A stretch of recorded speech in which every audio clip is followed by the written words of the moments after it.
Alright guys, so this is going to be Advanced Pharmacology 2 and your lecture over opioids. Just an overview of what we're going to cover, some of the main topics here. So what is pain, the different opioid receptors that we target with these drugs, relative potency and what that means, equipotency, opioid effects, and then duration of action there at the end. So what is pain? Pain is defined by the International Association for the Study of Pain, or the IASP, as an unpleasant sensory and emotional experience associated with actual or potential tissue damage, or described in terms of such damage. So pain is going to be classified based on how long it is affecting the patient and the underlying pathophysiology. And we'll get into some of the different types of pain that you'll have to be able to discern between. But if we think about this, sensory and emotional, so what's an emotional experience that some of our patients that maybe you've taken care of in the cardiovascular intensive care have experienced? They've had Takotsubo's cardiomyopathy, where they have such a heartbreaking, no pun intended, event where they end up actually having a myocardial infarction there in the apex of the left ventricle, or of the heart generally, that we have to usually treat and help support them in the ICU. But just remember that just because you don't see an obvious reason for a patient to be in pain, that does not mean that they are not. So to break down pain on a very molecular level, so we understand what pain is, where it comes from, and how our body processes it, it's important that we understand what types of cells that our body uses to perceive and transmit pain. So nociceptors are these specialized cells that are going to be responsible for detecting signals of potential harm and sending messages to the brain. Okay, so they're going to be activated by mechanical, thermal, and chemical stimuli. I'm sure you've learned about all these different types of nerve cells. They're located in the skin, muscles, joints, bones, and some internal organs. So when we discuss nociceptive pain, we really try to break it down into two different types of pain: somatic and visceral. Somatic nociceptive pain is going to be pain that is a direct result of tissue damage and is easily located, okay? So somatic pain is going to be well localized, sharp in nature, and it's going to hurt wherever that patient or the person was injured. So if I smash my finger with a hammer, it's going to hurt in that finger that was smashed with the hammer. I'm going to be able to tell you exactly where it is, what's happening, and why I'm having pain, right? Visceral pain, on the other hand, is going to be what is classified commonly as referred pain. So visceral pain is generally diffuse and hard to localize. It's often associated with the distension of an organ capsule, or the obstruction of a hollow viscus. So really, if you think about that, in our peritoneal cavity is where you're going to experience a lot of this visceral pain. We have patients that maybe they have had a laparoscopic procedure. We insufflated their abdomen with CO2, and that CO2 dissipates, but sometimes it takes a while, so they end up with gas pains, and even can refer all the way up to their shoulder sometimes. But visceral pain characteristics, it's important that you're able to discern between the two, visceral and somatic pain characteristics. But visceral pain is going to be dull, cramping, or squeezing, okay? So think about it like very vague descriptors, like I don't know exactly where it's at, but I just have this dull pain that's going all the way up into my shoulder. It's also accompanied by autonomic reflexes like nausea, vomiting, and diarrhea, okay? So you can associate that also, if you think about nausea, vomiting, diarrhea, that's your stomach, your intestines, all those visceral organs that are there in the central cavity in your peritoneal cavity, okay? So on the other hand, we have non-nociceptive pain, also known as neuropathic pain. So it's going to be caused by damage to a peripheral or central neural structure, resulting in abnormal processing of painful stimuli. Somewhere that circuitry has been damaged, so it's the way our body interprets and transmits pain has been completely altered.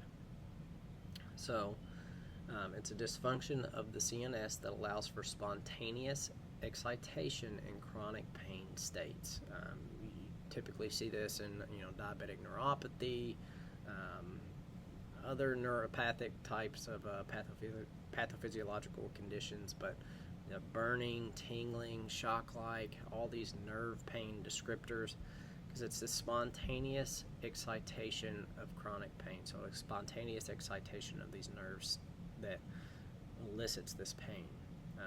I gave an example in class that talks about that I was talking about my dad, who's diabetic.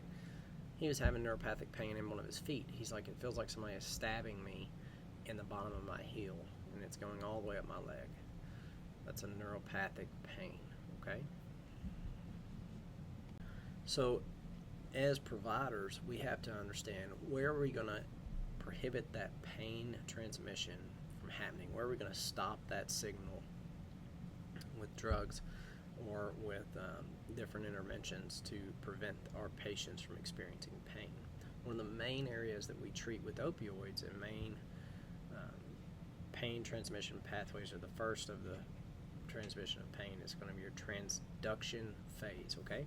So it's the transformation of the actual injury into an action potential that is sent to the transmission pathway. So transformation of the injury is carried out by the inflammatory response. That's something we should all be pretty familiar with. So that inflammatory response that has all of these mediators, they help create an action potential between our nerves, and that action potential is created, and it causes the release of neurotransmitters and all these wonderful things, and that action potential carries from nerve to nerve all the way up to our spinal cord, or wherever it's at, to the brain, and from that point we interpret it as pain.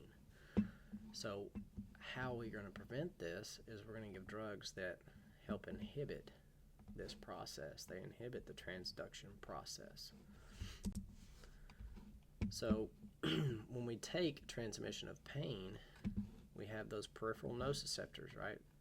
They conduct noxious stimuli to the dorsal horn of the spinal cord, and then these nerve fibers that carry those action potentials that we were talking about, that transmission of the noxious stimuli. When we think about how pain is transmitted, it also, our body transmits different types of pain with different nerve fibers. So A delta nerve fibers transmit fast pain that is sharp and well localized, okay? C fibers transmit slow pain that is dull and poorly localized. So when we think about why that is, nerves are just like electricity. A very simple way of thinking about it. If I have a large wire, I can conduct a lot of electricity through that. And if I encapsulate that wire with a lot of myelination or myelinated tissue, it's going to prevent any loss of energy to the outside environment. So in this case, A fibers are large, heavily myelinated, and have a high conduction velocity. They're completely isolated from the outside environment, and they're very large, so they're able to conduct pain that is fast and sharp and well localized. On the other hand, C fibers transmit slow pain. Well, they're small, unmyelinated, and have a slow conduction velocity. They're unable to conduct quickly because they're unmyelinated and they have a small diameter. That should make sense. We'll break down all of the different types of nerve fibers when we start talking about acute and chronic pain later on. But this is important on a basic level, that you guys are able to understand how our nerve tissue works. So as I was alluding to, we as anesthesia providers, as CRNAs, give drugs to target the transduction phase. Well, what is that? What are those drugs that we give? NSAIDs, local anesthetics, steroids, antihistamines, and what we're here to talk about today, opioids, okay? So let's talk about how opioids are going to affect that transduction phase, and we'll get to that here in the next few slides. 3 phases of pain are going to be transmission, modulation, and perception. So transmission is just what it sounds like. The nerve impulse is going to be sent to the brain through a 3-neuron afferent pathway along the spinal thalamic tract. Modulation is once the pain signal reaches the spinal cord is going to either amplify or inhibit that pain signal by various different mechanisms before it transmits it up to the brain. So this modulation can occur through the action of neurotransmitters and endogenous opioids that either enhance or diminish that pain signal. So that's important. Our body creates our own source of opioids that we help treat pain with. So then lastly is going to be our perception. So this is the phase where the brain recognizes the pain and interprets that signal, okay, leading to the conscious experience. So that's when I smash my finger with the hammer, that transduction happens, we create that action potential. It goes all the way from my finger down and up to my spinal cord. I modulate that pain signal. I amplify it because I want to know that hurt, I guess. And I'm going to treat some of it, I'm sure, with endogenous opioids. And then it travels up to my brain, and I'm like, holy cow, that hurt. I don't want to do that again. It's a basic, survival steps that our body goes through to help prevent us from continuously hurting ourselves, right? So perception is going to involve various brain regions, including the thalamus, somatosensory cortex, the limbic system, and the frontal cortex. Interestingly enough, this is the other area of pain transmission that we treat with opioids. So what are opioids? Opioid is going to be a term that defines a class of drugs that possess opium or morphine-like properties. So opioids are going to work by mimicking naturally occurring endogenous opioid peptides or endorphins. You'll find that's a repeating scheme there that pharmacologically we just recreate our naturally occurring peptides or drugs that we have in our body that we naturally treat ourselves with, and that's how we make different drugs. But endogenous opioids, the ones that we create in our own body, are going to be known as endorphins, enkephalins, dynorphins, and endomorphins. Opium is actually the sap from a poppy plant that can be synthesized to produce two basic classes of drugs. Okay, phenanthrines, which when they're further synthesized produce morphine and codeine, and benzodiazepinolones. So they're synthesized produces paverine, which is a non-analgesic drug. So mainly we're focusing on the phenanthrines. All right. So we have to know what receptors we're treating when we give drugs, right? So opiate receptors are categorized into three main classes. They're going to be discovered in 1973. You have mu receptors, kappa receptors, and delta receptors, and we're going to go into the specifics of each one. So these receptors are going to be prominent in the central and peripheral neurons, and also in pituitary, adrenal, immune, and ectodermal cells. These are some other areas. There's specific areas that they're in, but just a basic understanding that these are all throughout the body, okay? So when we give these drugs, what actually happens at our opioid receptors? So opioid receptors are non-selective receptors for opioids, and when we activate it, it leads to the activation of the G protein channel that is on the outside of these cells, inhibition of adenylate cyclase, decreased production of cyclic adenosine monophosphate, or cyclic AMP, suppression of calcium influx, and then G protein coupled inwardly rectifying potassium channels are open, allowing an influx of potassium. So these two things mainly, or this whole process really, leads to the hyperpolarization of the postsynaptic neuron and reduction of the neurotransmitter release in the presynaptic neuron. Okay, this is very important. And I would definitely know that bullet point. So the first type of receptor that we're going to cover is the mu receptor. So stimulation or occupation of this receptor by an opioid is going to lead to supraspinal and spinal analgesia, bradycardia, respiratory depression, euphoria, sedation, mild hypothermia, catalepsy, and an indifference to environmental stimuli, meiosis, inhibition of peristalsis, nausea and vomiting, urinary retention, pruritus, and physical dependency. So with these differences, it's important that you notice the ones that are different. So you're going to see with the mu receptors, you get your bradycardia from your mu receptors. Also, you get some more of your GI symptoms. So anything that's highlighted that you see that's different, even if you're looking at a different table or if you're reviewing the text, the ones that are different from the other, your kappa and delta receptors, that is what you need to remember to be able to differentiate between the two. So to further divide mu receptors, they're divided into three subtypes: mu1, mu2, and mu3. So as we can see, mu3 is responsible for immune suppression. Mu2, you get constipation and physical dependence. So that's unique to mu2. Mu1 is several of the symptoms that we discussed previously: bradycardia, euphoria, meiosis, and then hypothermia and urinary retention.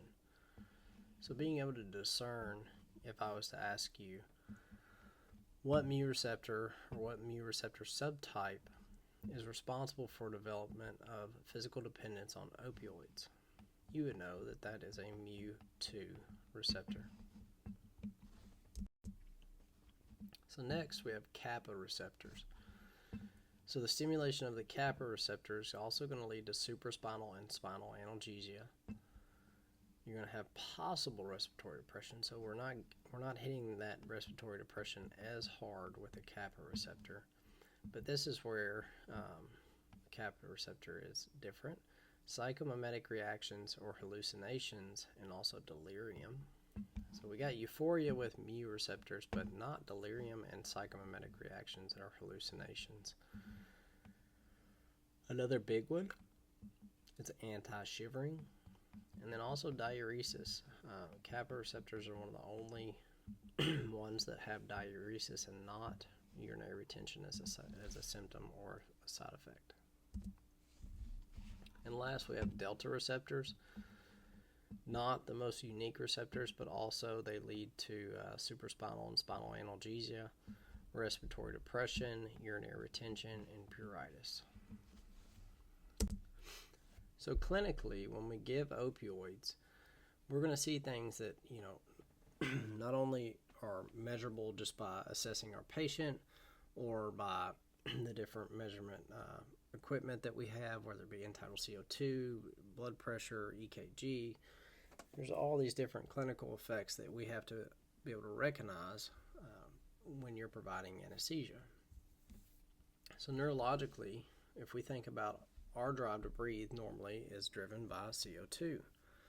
So when I give somebody an opioid, what happens is it increases the amount of CO2 that it takes for that patient to want to take a breath. So it shifts the CO2 response curve to the right. So if we were to think about this, and there's a graph on slide 22 that we'll go over here in just a minute.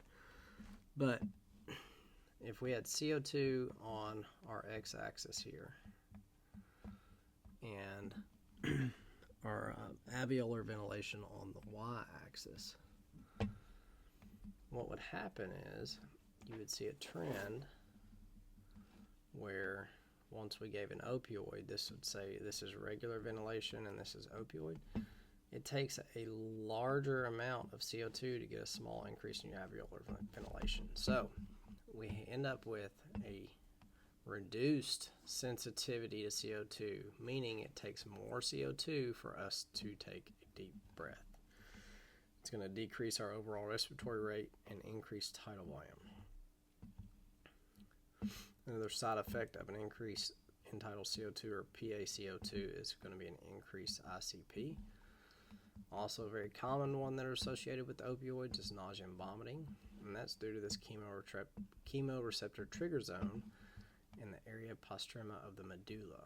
It's going to be near the fourth floor, or near the floor of the fourth ventricle, which we can see is right here. Okay, we're not going to have a lot of interference on our somatosensory evoked potentials. All of the neuromonitoring equipment doesn't really affect, opioids don't affect that monitoring, and that's why they're preferred to be used as part of our total IV anesthetic or TIVA anesthetics that we deliver to patients having back surgery or some sort of procedure that requires continuous neuromonitoring. So this is a really good one clinically that you need to use. Say if you were to take over a case and you're wondering, how narcotized is my patient? Well, common assessment you can do is look at their pupils. When you have somebody that is very narcotized, they have these nice tiny pinpoint pupils. So this is due to the stimulation of the Edinger-Westphal nucleus, which leads to increased peripheral nervous system stimulation of the ciliary ganglion and oculomotor nerve, which is cranial nerve 3, leading to pupillary constriction. So when you give somebody a ton of opioid, this is what happens. They get that tiny pinpoint pupil. This is important because if we're having a delayed wake up, or if I'm having a hard time waking a patient up, I always assess this. You know, I may have thought that I gave the appropriate amount of narcotic, and you look at their pupils, the CO2 is rising, they're not responding to it. So just give the pupils a quick check and see how constricted they are. This can be another clinical assessment that you can do to kind of evaluate where you're at and what the next course of action should be. Are you going to give Narcan? Are you going to wait it out? Whatever it may be, this is a good assessment that you can do and you should be able to see in your patients.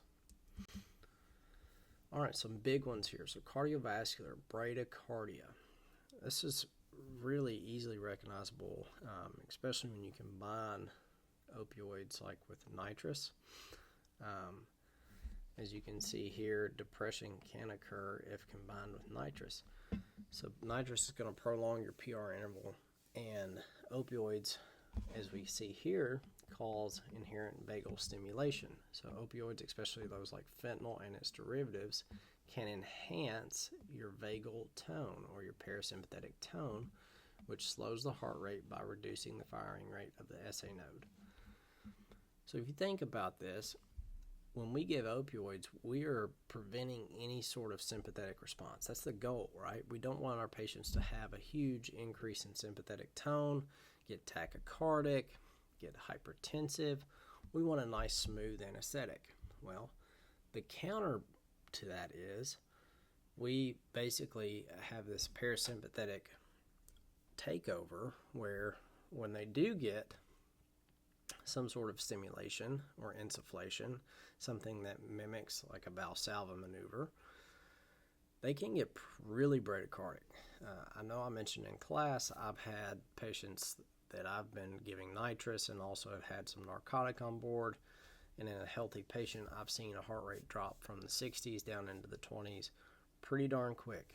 So being aware that, you know, of the drugs that you've provided and the combination of the anesthetic, the balanced anesthetic that you're delivering is important, because we have to know, you know, what's causing that, how to treat it or reverse it, you know, whether if you're going to pre-treat with some glycopyrrolate or if it's serious enough where you have to give some atropine.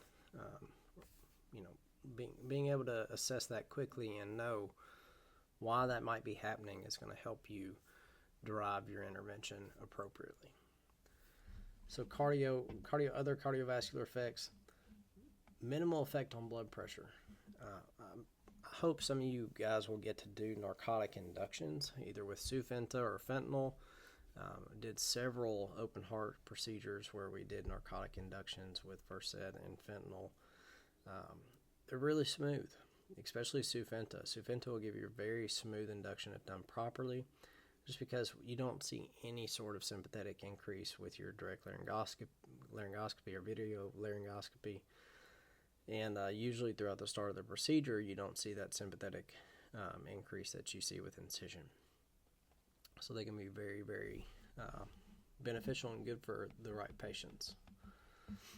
Another good example of that I just thought of clinically is I had a patient that had a AAA that we were doing a robotic nephrectomy on, and it was very important that I kept this patient's blood pressure in a very tight parameter. We don't want to get too high, we don't want to get too low. So I started a remifentanil drip on this patient to maintain that level of sympathetic input that patient was receiving. I was able to basically just control his pain level so well that the vital signs on the chart just looks like train tracks, which you'll hear that commonly. So we keep their blood pressure normal and consistent. All right. Other big ones here. There will be a test question over this, I guarantee it. Morphine and meperidine cause a huge histamine release. So you'll see a lot of meperidine and morphine allergies. A lot of times it's due to this histamine release that causes vasodilation and decreased blood pressure. So vasodilation and hypotension. Also, meperidine generally can cause increased heart rate because of its chemical structure. It is very, very similar to atropine. As we all know, atropine increases the heart rate. So when you give meperidine, it's not uncommon to see an increase in heart rate as well. So a clinical effect of opioids that you don't commonly think of is going to be muscle rigidity. You'll also hear it called truncal rigidity. So when we give large doses of opiates, you'll start to hear or see the chest wall becoming rigid, making it hard to provide positive pressure ventilation, hard to mask the patient. Their respiratory drive at that point is going to be very minimal. So to secure an airway, what are you going to do?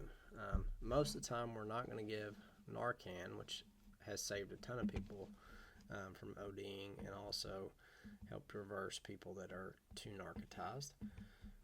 Most of the time, we're going to give some sort of paralytic, right? And we're trying to secure, get an advanced airway. This is going to be our answer. Whether you give a depolarizer or non-depolarizer, it's going to help relax that musculature, allow you to positively, provide positive pressure ventilation and ventilate that patient and safely, obtain an airway.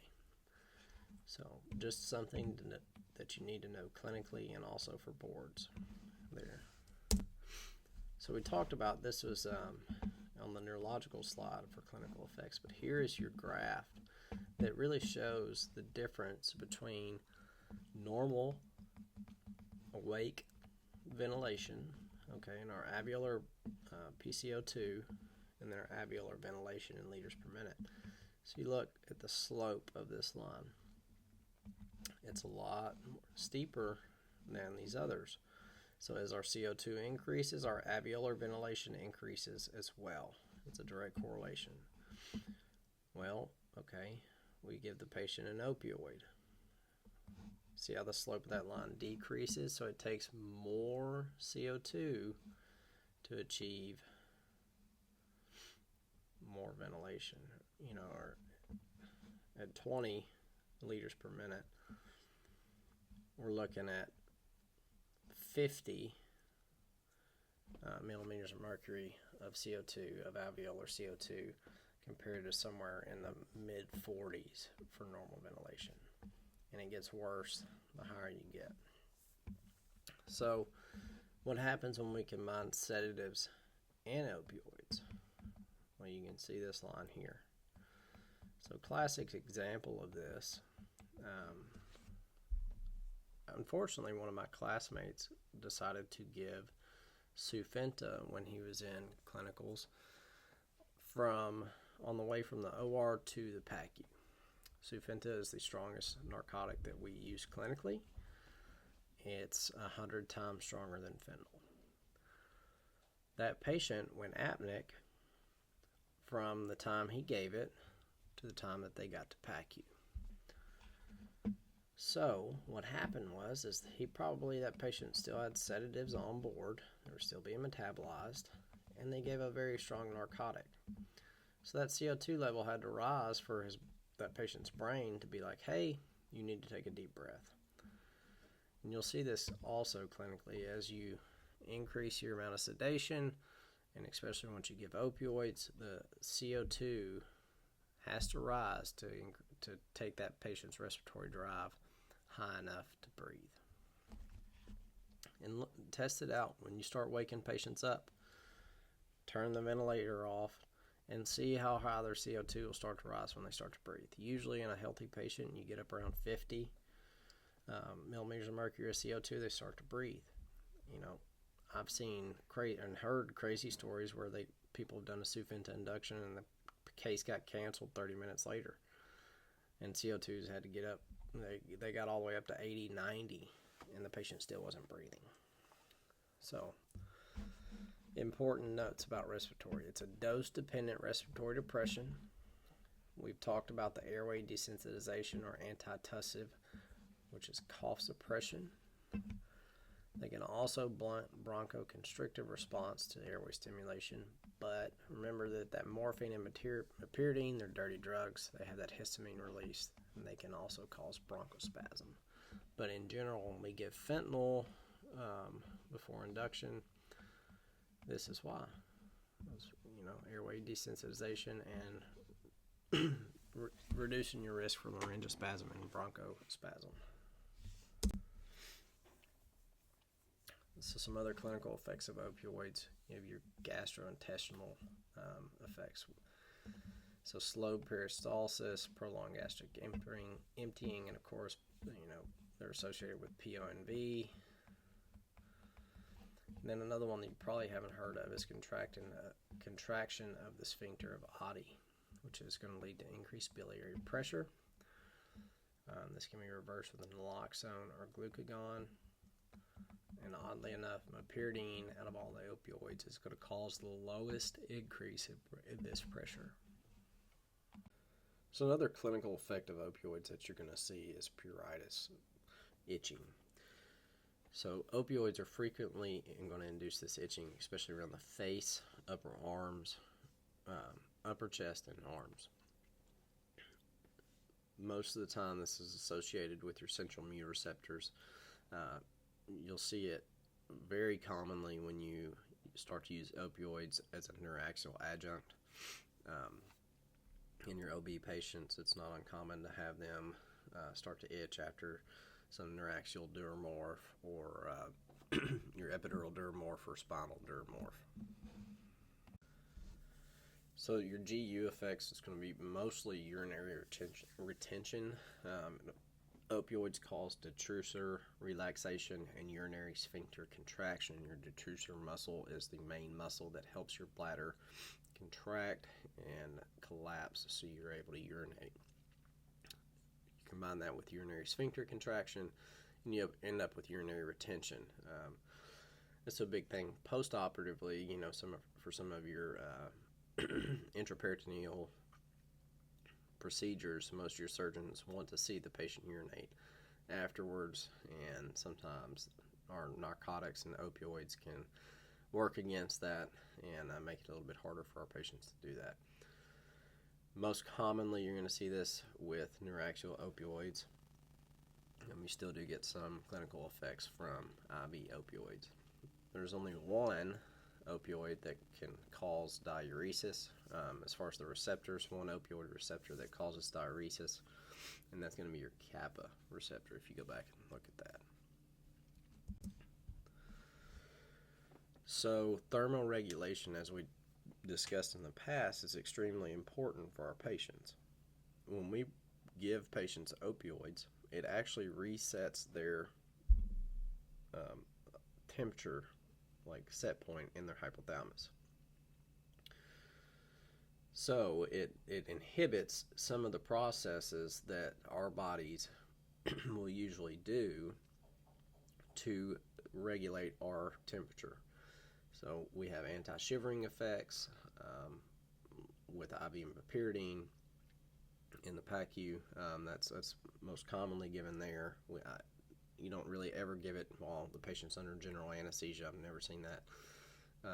But in PACU, it's common to see Demerol given to help with that anti-shivering when your patients come out. And remember, it's that hypothalamic temperature set point is reset, and you end up with a decreased core body temperature. So that's another reason that we try to combat that intraoperatively and make sure that our patients remain normothermic. So another big one is our immune system. As we discussed previously, several of our opioids, morphine, meperidine, and codeine, can cause a large histamine release.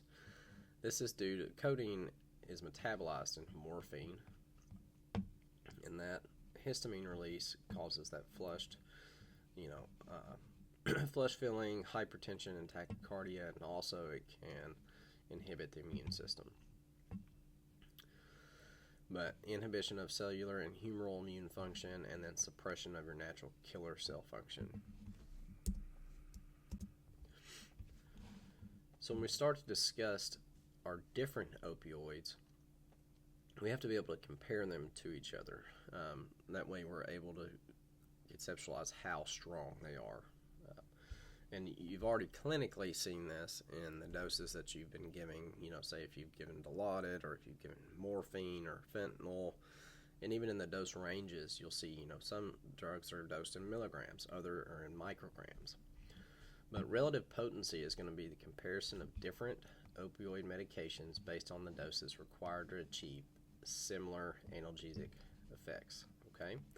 So how much of one drug does it take to get the same effect as the other? So when we compare these, this is important, the standard is 10 milligrams of IV morphine, okay? And once you understand this, we're going to be able to actually calculate your equal potency or equal analgesic doses. So we start to talk about equal potency, which is right hand in hand with relative potency. But you have all of our main narcotics and opioids listed here. All right. So just to put it in reference before we start going through all this, morphine, the lethal dose, okay, of morphine is the size of 1 p. Okay, so imagine that. And then you go to heroin, which obviously we don't give that, but it is a type of opioid. Lethal dose is the size of 1 sunflower seed. Fentanyl is a sesame seed. Then Sufenta, a lethal dose is the size is 1 grain of sand. Okay, so it kind of puts it in perspective. For you've got 1 p all the way down to 1 grain of sand. And carfentanil, which if you've watched Jurassic Park is what they use to treat the dinosaurs with. It's actually approved for veterinary use. It is not approved for human use, but it's even stronger than Sufenta. So if we look at it comparatively here, meperidine is going to be much less potent than morphine. You would need 100 milligrams of meperidine to get the same pain relief as 10 milligrams of morphine. Then we step it up. Morphine would be right in here. Hydromorphone is significantly more potent, so we would need less of a dose to achieve the same pain relief. So we need 1.4 milligrams of hydromorphone provides the same pain relief as 10 milligrams of morphine. Then we get stronger. Alfentanil is much stronger than morphine. 1 milligram of alfentanil is equivalent to 10 milligrams of morphine. Okay, and we keep going. Remifentanil, extremely potent. 0.1 milligrams of Remi has the same effect as 10 milligrams of morphine. And then right on the same level, fentanyl, 0.1 milligrams or 100 mics of fentanyl provides the same pain relief as 10 milligrams of morphine. okay? Then our strongest, Sufenta, which is our most potent of all these drugs, 0.01 milligrams of Sufenta is as effective as 10 milligrams of morphine. So we're going from weakest to strongest here. When you go from a weaker drug to a stronger drug, it takes less of a stronger drug to achieve the same clinical effect, okay? Because we're taking a stronger drug, we don't have to use as much, right? Keep it in perspective. We need 1 p of morphine to be lethal, 1 sesame seed of fentanyl. This is another breakdown of relative potency. As you can see, this is breaking it into how many times stronger or as strong these drugs are morphine. So meperidine is a 10th as strong as morphine. Hydromorphone is 7 times stronger. Alfentanil is 10 times stronger. Remi and fentanyl are both 100 times stronger, and Sufenta is 1,000 times stronger than morphine. So these are some equipotency practice problems. There is one or two questions like this on the exam. Not that clinically you're going to calculate out how many micrograms of fentanyl you have to give a patient to achieve their same clinical effect as the morphine they've been getting on the floor, but this shows that you're able to understand how strong drugs are and the equivalent doses that you would have to give to achieve the same effects as, you know, say if somebody was on morphine at home, IV push or PO, we're able to calculate maybe what we would need to give them to achieve the same pain relief in the PACU or in the floor. So the answer's in the notes. I want you guys to work through these. Not too bad, but I made this one pretty easy. You have 5 milligrams of morphine. Patients receiving 5 milligrams of IV morphine every 4 hours for pain control. You want to convert the patient to hydromorphone IV for better control of their symptoms. If IV morphine is approximately 7 times less potent than IV hydromorphone, how much IV hydromorphone would you administer every 4 hours? So remember, our standard is 10 milligrams, right? And we know that 1.4 milligrams of dilaudid or hydromorphone is the same as 10 milligrams, right, of morphine. And I would write it out, but you know, you don't want to see me try to spell these with this mouse here. So we have 10 milligrams of morphine is equal to 1.4 milligrams of hydromorphone. So we have 5, so that's half. So your answer is going to be 0.7 milligrams of hydromorphone is going to be your equipotent dose, okay? Work through these on your own. Make sure that you're able to understand them. This is based off the ratios that we have on the previous 2 slides, okay? Same deal here, 30 milligrams of IV morphine per day. Due to shortage of morphine, you decide to switch to IV fentanyl. IV fentanyl is approximately 100 times more potent than IV morphine. How much fentanyl should you administer daily? This part where I tell you how much more potent the drug is will not be on the exam. I expect you guys to remember that. Another practice problem here. So another concept that we have to understand when we start talking about drugs, and any drug really, is our context-sensitive halftime. So this is if we run an infusion or we give a patient drugs, as we increase the duration of this infusion, how long does it take for our patient to metabolize that drug? So you can see our context-sensitive halftime is on our y-axis, duration of infusion here on the x-axis. We have some common drugs that you probably have seen. Probably hadn't seen thiopental, but you've definitely seen propofol and fentanyl. So if I was running an infusion of fentanyl, you can see here our first little dose there is mostly metabolized. And then as the infusion starts to go longer, you can see there's a huge spike in the amount of time that this drug's going to be active. The amount of time that our patients have to use to be able to metabolize that drug that's in their bloodstream. So if we go down here to propofol, you can see the slope of that line is less and less, and it kind of stabilizes out. What's most important is this line of remifentanil. It's flat. So the reason is, we'll talk about it, but plasma esterases and tissue esterases metabolize this drug continuously. This is why it's an excellent choice for long infusions that we want to provide intraoperatively. We're able to have our patients metabolize that drug quickly, so we're able to wake them up in an appropriate amount of time. If I was to run a fentanyl infusion, you're talking about a long time for that patient to wake up. All right. So context-sensitive half-time is directly related to how our patients are metabolizing that drug. And you can read here in the notes, I've got quite a bit of information, okay, about these different drugs and their context-sensitive half-time, if you want to know a little bit more. But remember this remifentanil. All right, getting into some of the specific opioids that you'll see clinically, and I'm sure some of you guys have already, dealt with all these and given a lot of them.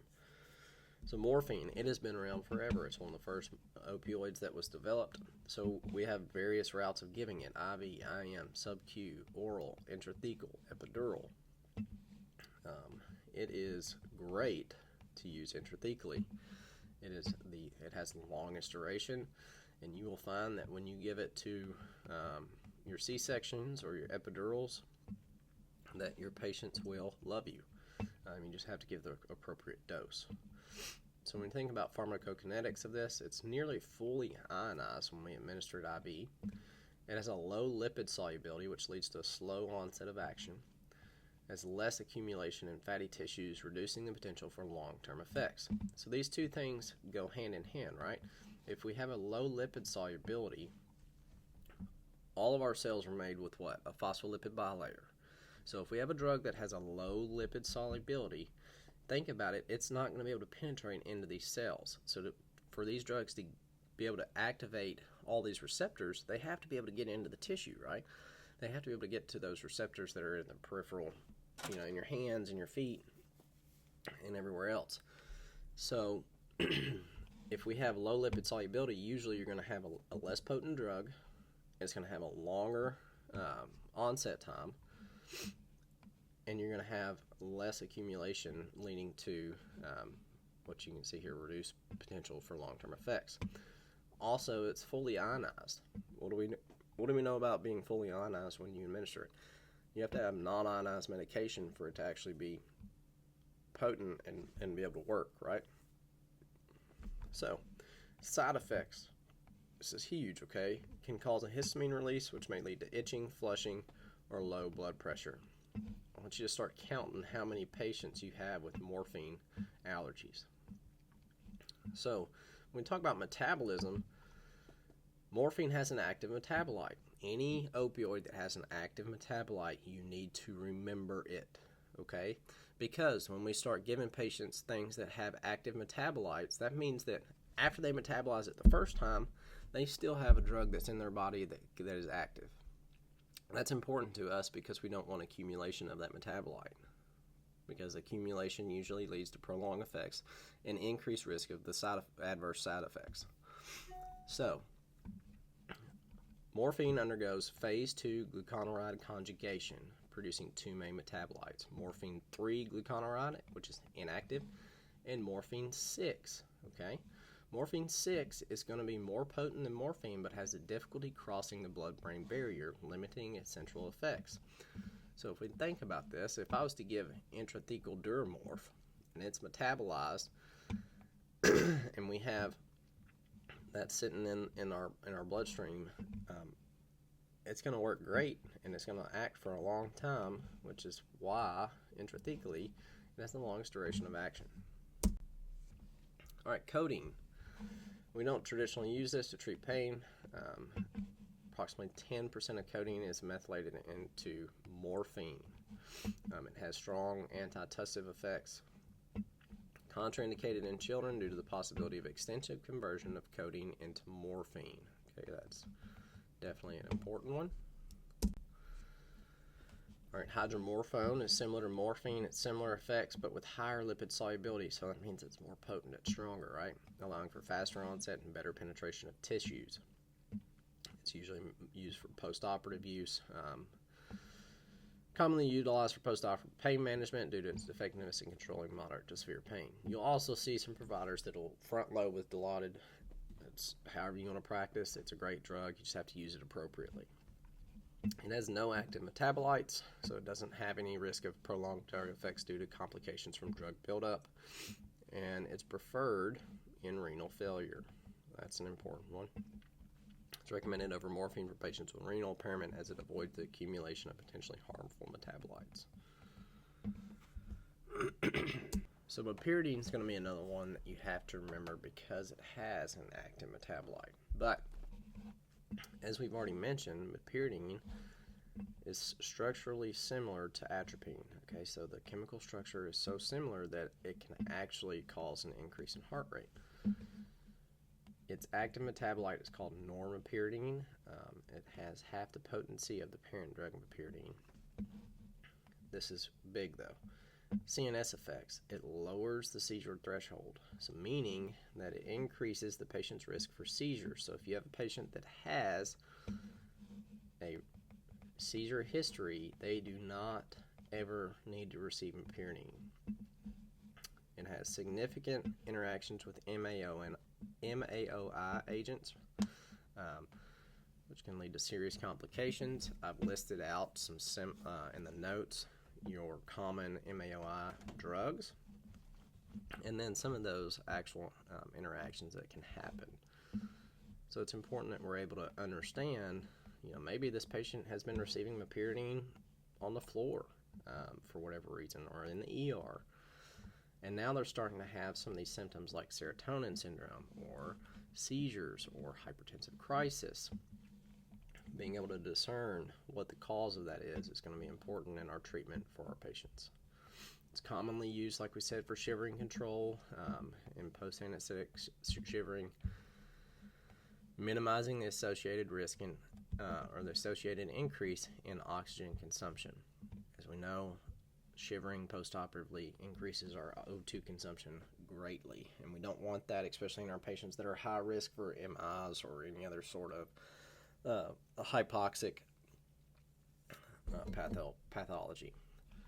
It also has some local anesthetic properties. You don't ever really see it used as an adjunct with local anesthetics. It should be avoided in patients on dialysis and used with caution, if at all, in elderly individuals. Okay. Other people that we're never going to give this to is seizure risk patients. So if they have a history of seizures, we're not going to give it to them. MAOI inhibitors or MAOI drugs, we're not going to give this drug to those patients either. All right, moving on. Fentanyl. I guarantee you by this point all of you all have given fentanyl, or at least seen it given. So it's going to be our most widely used opioid, analgesic, and anesthesia. It has a high lipid solubility, which allows for a rapid onset and quick penetration into the central nervous system, making it ideal for us to use. It has a short duration of action, which is suitable for procedures that are quick, where we want a quick recovery. And then duration can be extended by increasing the dose, as we saw with that context-sensitive half-time. And as you increase that infusion time, you see your context-sensitive half-time starts to go up as well. So this is the same is true for when we start to give repeated doses or 2 doses back-to-back, okay? And we'll see this when we look at the duration of action on the last slide. Your 30 minutes to 1 hour generally is about how long you think about fentanyl being active.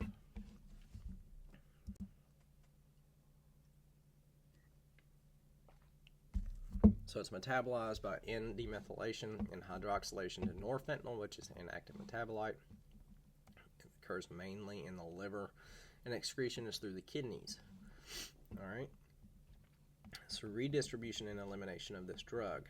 Single dose has its action terminated largely through redistribution to other tissues rather than elimination. With infusions or repeated high doses, the role of elimination becomes more significant, potentially leading to longer duration of effect due to drug accumulation in tissues. So we saw that if you go back and look at that graph, the start of that infusion of fentanyl, the context-sensitive half-time is literally flat, and then you start to see it go up drastically. Okay, because that drug's starting to accumulate and saturate all these tissues, and we're getting a higher drug concentration than our metabolizing effects can take care of, and it's already penetrated and saturated all those tissues, so you're starting to see an increase in your blood concentration. So why do we use this clinically? Like I said already, ideal for short surgeries as part of balanced anesthesia. Prolonged infusion or repeated dosing. Do this cautiously to avoid delayed recovery or drug accumulation. It's not uncommon to give repeated doses of fentanyl just to be sure where your patient's elimination processes are at as far as compromised hepatic or renal function. But this is commonly given repeatedly, intraoperatively, and in PACU. Alright, alfentanil has a fast onset. This is something that's different about this drug than the others, so we should probably remember it, right? Despite lower lipid solubility, alfentanil has a faster onset than fentanyl due to more of the drug being non-ionized at body pH. Remember, we know that non-ionized drugs are what work. If we have a higher non-ionized concentration, that's what is active clinically. So shorter duration, so it has that short duration that we like for brief procedures. It's metabolized in the liver by N-dealkylation and 0-demethylation into inactive metabolites. This is also a marked factor here. Co-administration with erythromycin can prolong respiratory depression and sedation due to slow metabolism. It's commonly used in short surgeries or anesthesia induction, but caution is advised with liver kidney impairment. That's going to go for any drug that is metabolized through the liver and kidneys. We don't want to give it large doses of it if our patient can't metabolize it, right? But don't commonly see alfentanil given. I don't clinically use it, but it's important that we know about it in case you ever did want to use it or you encounter it. So remifentanil, it's ultra short-acting analgesic, okay?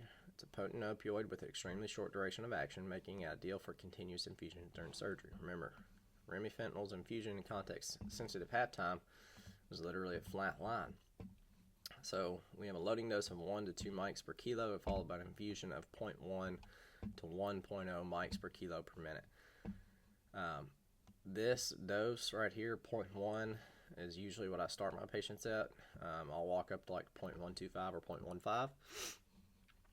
1 mic per kilo per minute is a huge dose, like absolutely huge. Remember, in obese patients, your dose should be calculated with lean body weight.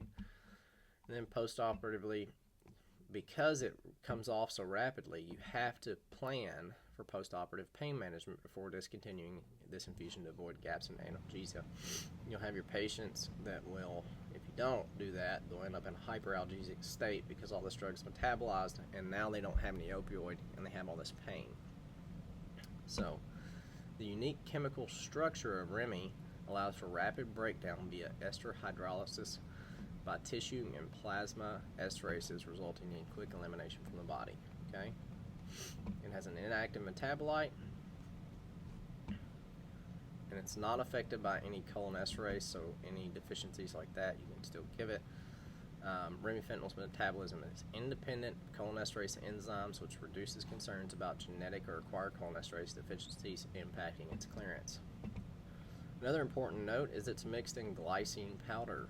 Glycine is an inhibitory neurotransmitter that can cause skeletal muscle weakness, so obviously we'd never give this in the epidural or intrathecal space. It's not ever done clinically, so I don't suspect that any of you guys would accidentally do that. You have to reconstitute remifentanil. It's usually in a 1 milligram vial or 2 milligram vial. You mix it in 40 mics per ml or 50 mics per ml customarily. It just depends on where you're practicing and what the common practice is there. So this is that opioid-induced hyperalgesic state, okay? And we were talking about with remifentanil. So, if we let patients get into this hyperalgesic state, it is very hard to get them out, okay? It requires high doses of narcotics postoperatively.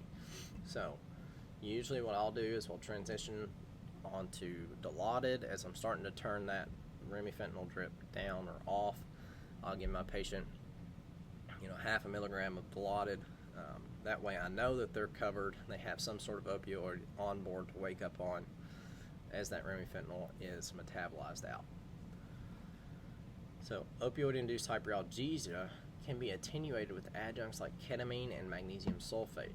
I would remember this because these adjuncts and these opioid-free analgesia drugs are becoming more common, and it's definitely, you guys will see these used for your big back cases and other cases like big belly cases. So start to get familiar with these and using them, and we'll talk about them at the end of the semester. So Sufentanil. Sufentanil is our most potent opioid, hence the picture. It is extremely powerful. So it's one of the most potent opioids available, used when profound analgesia is necessary, especially in critically and highly controlled clinical settings. It's metabolized in the liver through N-dealkylation and 0-demethylation, producing metabolites as part of its breakdown process. It does have an active metabolite, with approximately 10% of the parent drug's analgesic potency, contributing minimally to overall analgesia, but it does have that active metabolite. Bradycardia is very common compared to fentanyl, making it heart rate monitoring particularly important during administration. So Sufentanil, you have to reconstitute. Usually you reconstitute it into 10 mics per ml, and you give it accordingly. Alright, so this drug chart here, what I want you guys to focus on is the onset. Why? Because if you give a patient hydromorphone, you have to understand it's going to take a hot minute for that drug to become active, okay? For it actually to start working, it can take up to 15 minutes. So if I give a patient that is acutely in pain half a milligram of Dilaudid, and they're still in pain 10 minutes later, and I give them another half a milligram, and then another half a milligram, because they're not, I'm not seeing that sympathetic tone rest, and then 20 minutes later, they're not breathing at all, their CO2 60, you have to be really careful in understanding how quickly these drugs work. When we started discussing fentanyl, I said that I usually give it as I'm hooking my monitors up. Why? It has a 1 to 3 minute onset. So by the time I get ready to intubate, its onset, it's fully acting. Okay, remifentanil is shorter. Morphine, it's variable. Why is that? Well, it's got varying, depending on the dose and the patient, how much of this is ionized versus non-ionized. All right.